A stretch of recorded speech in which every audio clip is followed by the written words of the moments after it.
We're switching to coronavirus for you. We have a warning as well about a rise in cases of what's called MIS-C. It's an inflammatory condition appearing in small number of children after they're diagnosed or even exposed to COVID-19.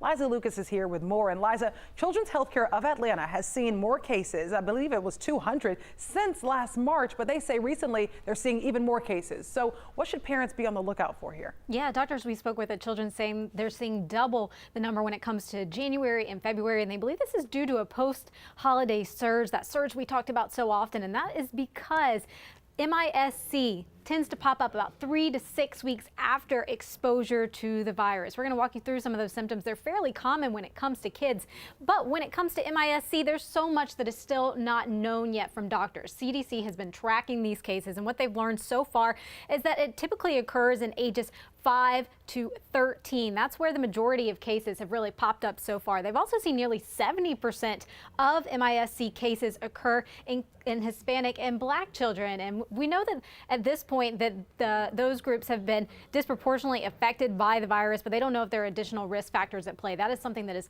ongoing when it comes to research. So those symptoms that you want to know about if you are a parent, we're going to walk you through those now. Now, commonly, some of those include fever, abdominal pain, as well as vomiting, rashes, and bloodshot eyes. So if those pop up with your child, you want to call their pediatrician. But there's some others that are more severe that need more urgent attention. We're going to walk you through those too. Those include trouble breathing, consistent chest pain, confusion, the inability to stay awake, and severe stomach pain. Now, when those pop up, that means it's time to go to the ER. And that's because these are so common in so many cases, it's really important to have a clinician take a look.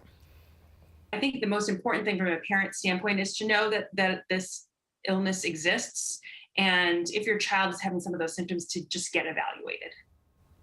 Now, Dr. Jaji right there says this is still very rare when it comes to MIS-C, but that is why it's important for a doctor to take a look. And again, the warning signs, I've tweeted them out, I've put them on Facebook. We've got them at your fingertips also at 11alive.com. That's right, we do have them on 11alive.com. Liza, just search for this headline.